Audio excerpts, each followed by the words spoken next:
शायद भाई जिस तरह से देखा जा रहा है कि जैसे ही चुनाव नजदीक आता है माहौल को गंदा करने की कोशिश किया जाता है। 2-4 ऐसे फंडर को धारावी में भेजा जाता है जो माहौल को गंदा करते हैं, उन पर एफआईआर भी होती है लेकिन पुलिस कार्रवाई नहीं करती। देखिए, पुलिस का नाश्ते की बात नहीं है।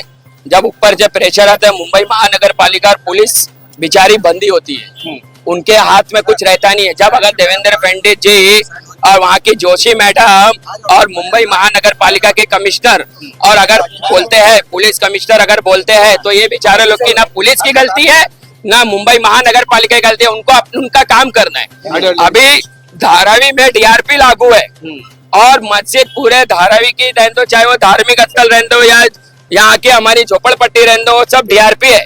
तो मुंबई महानगर पालिका ये इल्लीगल कार्रवाई कर रही है। मुंबई महानगर पालिका के पास कोई ऑर्डर नहीं है। मुंबई महानगर पालिका यहाँ पे खुद लिख के देती है कि ये काम डीआरपी का है। तो जब ये डीआरपी का है तो मुंबई महानगर पालिका मस्जिद को इल्लीगल कार्रवाई करने के लिए क्यों आई? और यहाँ के जो बीजेपी के प्रचार लाड जी है और आरएसएस के लोग है, ये देखो ये लेटर है प्रचार लाड जी का। यहाँ पे ये मस्जिदों पे बीजेपी के लोग कंप्लेंट मारते हैं और यहाँ पे दंगा भड़काने का काम कर रहे हैं। मस्जिद इल्लीगल, मंदिर भी देखो, चर्च भी देखो, पूरी धारा भी देखो। 10 फीट कमर्शियल, 14 फीट इल्लीगल। तुमको खाली मस्जिद ही दिखता है क्या? मेरा कहने का मतलब ये नहीं है, जो इल्लीगल है वो इल्लीगल है, मगर डीआरपी के तहत जब डीआरपी को पावर है तो बीएमसी इल्लीगल कार्रवाई क्यों करने आई? हम उसका जाहिर निषेध और शांतिपूर्वक, हमको कोई यहाँ पे हम लोग हिंदू मुसलमान सिख ईसाई हम सब है भाई भाई। ये है मिनी इंडिया, हमारी पैदाइश धारावी में हुई है। हम किसी को भी आपस में लड़ने नहीं रहे। ये बाहर के लोग प्रचार लड़ रहे थे, किधर बीजेपी के लोग, एकनाथ शिंदे साहब, ये क्यों ऐसा कर रहे? ये इलेक्शन 4 दिन का है, मगर ये जो छोटे छोटे भाई जो गरीब है, रोज का 500 रुपए कमाने वाले, ये लोगों को आपस में राजनीति करके आपस में लड़ा के आपको क्या मिलेगा? मैं कहना चाहता हूँ कि मुंबई महानगर पालिका जो मस्जिद का जो इल्लीगल जो तोड़ा जा रहा है, ये डीआरपी का पावर है। आप डीआरपी को दो और तुम्हारे पास कोई ऑर्डर भी नहीं है मुंबई महानगर पालिका का। मैं रिक्वेस्ट करता हूँ कि आप लोग यहाँ से चले जाएं और शांतिपूर्वक हम लोग को जीने दें। आखिर क्यों धारावी का माहौल गंदा किया जा रहा है? इस तरह से माहौल जो है वो एचएम कराया जा रहा है, हिंदू मुस्लिम को लड़ाने की कोशिश की जा रही है। क्या वजह है? क्या कोई खास मकसद है क्या कुछ लोगों का? सिर्फ और सिर्फ इलेक्शन को देखते हुए जिस तरीके से धारावी के मुसलमानों ने यहाँ के जो खासदार है उनको वन साइड आउट किया है, इसके लिए जो है वो खासदार कहाँ है? वो खासदार को मैंने फोन किया मीटिंग में, मैंने उनको बोला कि साहब आपको यहाँ के मुसलमानों ने वन साइड आउट किया है, आप कहाँ हो? अभी तो आपको रोड पे होना चाहिए था, वो किसी मीटिंग में। लेकिन आपको आफाक भाई पता होगा जिसके प्लेटर पे ये कार्रवाई हो रही है, जैसे इन्होंने बताया प्रसाद लाड के नीचे जो चिंटू है वो कौन है? राजू चौबे का नाम है, बजरंग दल का। उसके बोलने से हो रहा है। राजू चौबे के ऊपर खुद मल्टीपल एफआईआर है।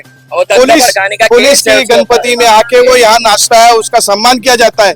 अलग अलग पार्टी के लोग उसको अपने मंडल में बुला के उसको सम्मान करते हैं। उसको तो धारावी से बॉयकॉट करना चाहिए, क्योंकि जितने भी धारावी में आरोप लगा रहे हैं कि क्रिमिनल के साथ है पुलिस क्रिमिनल का साथ दे रही है, जिसका खुला सामने उपदेश आपको दिखने को मिला गणपति के दिन। अगर उसके ऊपर मल्टीपल केसेस है तो उसको चौकी के अंदर क्यों खड़ा करा जा रहा है? उसको यहाँ से तड़ीपार का नोटिस मिला हुआ है। उसने कुछ दिन पहले भी पीला बंगला में दंगा फैलाने का काम किया। वो सिर्फ और सिर्फ क्या उसको मस्जिद ही दिखती है या मदरसा दिखता है? पुलिस को भी समझना चाहिए कि ये आदमी सिर्फ और सिर्फ मस्जिद और मदरसे को टारगेट करता है। अगर आप देखोगे धारावी के अंदर कितना मल्टीपल स्ट्रक्चर बन रहा है, कहीं भी कार्रवाई नहीं हो रही है। इतने क्रिमिनल केस होने के बावजूद कार्रवाई नहीं होती तो उनकी हिम्मत तो बढ़ेगी ना, वो इस तरह के और बहुत सारे कदम उठाएंगे और बहुत सारी चीजें करेंगे। ये ना मंदिर थी, मंदिर को तोड़कर यहाँ पे चप्पल की दुकान बनाया है। अब मुंबई महानगर पालिका ने सिद्ध किया है। और उसके बाद में दूसरा ये है, हमको किसी के धार्मिक पे नहीं जाने, मगर तुम गलत काम खुद करते हो। पहले तुम तो देखो, अगर गलत काम खुद करते हो, तुम दूसरे के ऊपर पत्थर क्यों मारते हो? तुमको देखा अपना चप्पल की दुकान, ये मंदिर थी, मंदिर को तोड़ के चप्पल की दुकान बनाया। मेरे पास पूरा प्रूफ है, मैं हवे में बात नहीं करता हूँ, मैं प्रूफ में। और ये राजू चौबे जैसा इंसान, उसके ऊपर दंगे का केस धारावी विधानसभा में कितने सारे केसेस है। क्यों भैया? उसको एक बार इससे पहले भी तुमने तड़ीपार किया था उसको, और तड़ीपार करने वाला वो बार बार हमारे धारावी के लोगों का माहौल खराब कर रहा है। पुलिस इसके ऊपर कार्रवाई क्यों नहीं कर रही है? मुंबई पुलिस कमिश्नर कार्रवाई क्यों नहीं कर रही है? उसके ऊपर किसका हाथ है? क्यों ऐसा ये आपस में भाइयों को लड़ा रहा है? हिंदू मुसलमान सिख ईसाई सभी हम लोग भाई। गणपति में भी आपने देखा law and order Dharavi police station के हमारे राजा बेटकर साहब और कामले साहब ने, सीनियर पीआई ने कितना अच्छा काम किया, लैंड ऑर्डर को पुलिस ने कितना अच्छा काम किया, बीएमसी ने, वार्ड ऑफिसर अंबे साहब ने कितना अच्छा काम किया, सभी लोगों को लेके चल रहे ना। मगर ये इलीगल कार्रवाई है, ऊपर से प्रेशर क्यों? ये देवेंद्र फडणवीस जी और ये अपना मुख्यमंत्री एकनाथ शिंदे जी, उनको समझना चाहिए कि ये आपस में लड़ाने का काम क्यों? तुमको खाली एक मस्जिद ही दिख रहा है, ये सब चप्पल की दुकान को मंदिर बनाना, सामने ये आरएसएस के लोगों ने, बताता हूँ मैं आपको, ये आरएसएस के लोग, ये देखो एंथोनी चर्च के पीछे खाली जगह थी, उसको कब्जा करके बैठे हैं। और दूसरा ये देखो, ये रोड पे, यही 90 फीट रोड पे ये आरएसएस के लोग मंदिर बना के बैठे हैं। ये देखो ये आरएसएस के लोग, चौबे के लोग मंदिर बना के रखे हैं। इसके ऊपर कार्रवाई क्यों नहीं हो रही है? क्यों? लीगल है ना ये हाँ, ये है ना, ये लीगल है। आप दिखाओ, ये क्या आरएसएस के क्या लीगल है क्या? ये लीगल है? देखो, कानून संविधान सबके लिए बराबर है।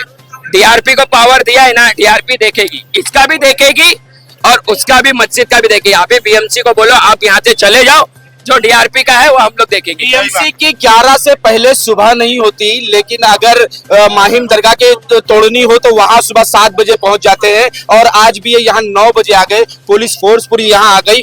कहना क्या चाहते हैं, दिखाना क्या चाहते हैं? ये पुलिस, बीएमसी जो है ना, पुलिस बल पे इल्जाम लगा रही थी कि आप बंदोबस्त नहीं दे रहे हो। पुलिस अच्छी तरीके से जानती है कि हमारे धारावी का माहौल खराब करना चाहते हैं कुछ लोग।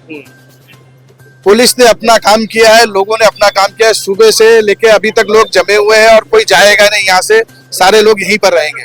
जाहिद भाई, मीडिया एक नैरेटिव सेट कर रही है, जबकि पथराव नहीं हुआ, बार बार वो पथराव की बात कर रहे हो, कह रहे कि पथराव हुआ, तो क्या धारावी में आज ऐसा कुछ माहौल बना था? ऐसा कुछ भी नहीं हुआ है। धारावी के लोग जब समझदार है, वो शांतिपूर्वक हुआ था। हमने भी बोला था शांतिपूर्वक करने, और सभी लोग शांतिपूर्वक वहाँ पे कर रहे हैं। जो मीडिया के जो दलाल है, जो बीजेपी से बिके हुए दलाल है, जो धारावी का माहौल खराब कर रहे हैं, मैं उनका कहना चाहता हूँ कि मेहरबानी करके आप मीडिया यहाँ पे धारावी का माहौल खराब ना करें, आप बाहर ही रहे। हमारे लोग हैं, हम लोग यहाँ पे शांति से करके लेंगे, और तुमको कार्रवाई करना है तो ये आरएसएस के सभी लोगों की नोटिस है। आपको कार्रवाई करने का बहुत शौक है ना, तो इतनी सारी 2023 से पेंडिंग है, कमलेश वाडिया की और राजू चौबे की, जो बरसाल लाड़ के बीजेपी के लोग हैं, जो आरएसएस के लोग हैं, ये सब नोटिस दिया है। मुंबई महानगर पालिका ने क्यों नहीं कार्रवाई की है, इसके ऊपर आप कार्रवाई करो।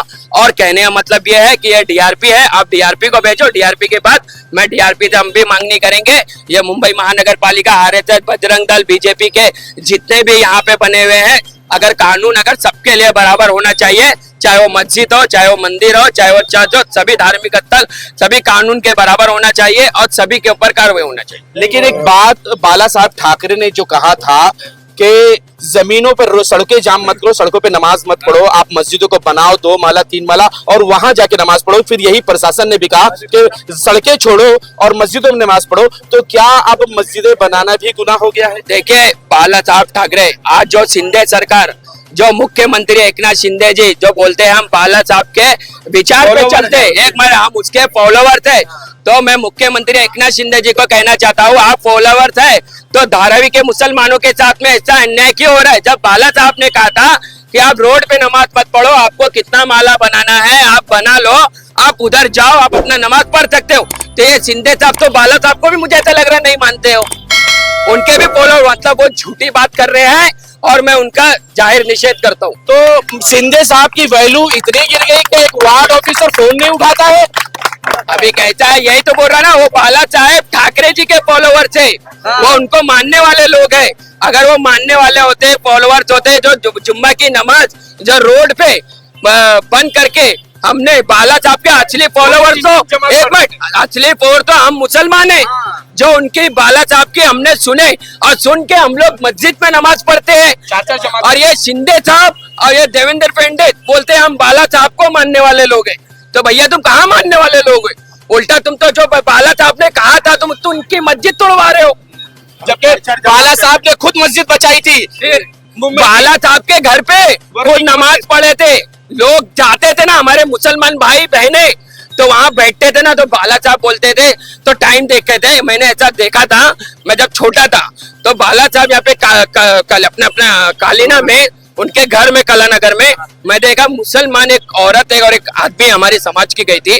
तो बाला साहब ने कहा था, क्या हो गया, बार बार टाइम क्यों देख रहे हो? तो बाला साहब ने उसने जवाब दिया कि मुझे नमाज पढ़ना है, तो बोले एक काम करो आप इधर नमाज पढ़ो। तो बाला साहब का कहना था हम तुम्हारे विरोध नहीं है, हम मुसलमान के विरोध नहीं है, हम ये जो गलत काम करता है हम उसके विरोध है। अब क्या स्टेप होगा? अभी तक मीटिंग चल रही है, इसके बाद मेरा स्टेप यही है, मुंबई महानगर पालिका जो इलीगल कार्रवाई कर रही है उनके पास कोई ऑर्डर नहीं है, वो यहाँ पे जाए, जो डीआरपी का उन्होंने लिख के दिया है वो डीआरपी कार्रवाई करना चाहिए। हम डीआरपी को आने दो, हम डीआरपी से बात करेंगे, मैटर खत्म।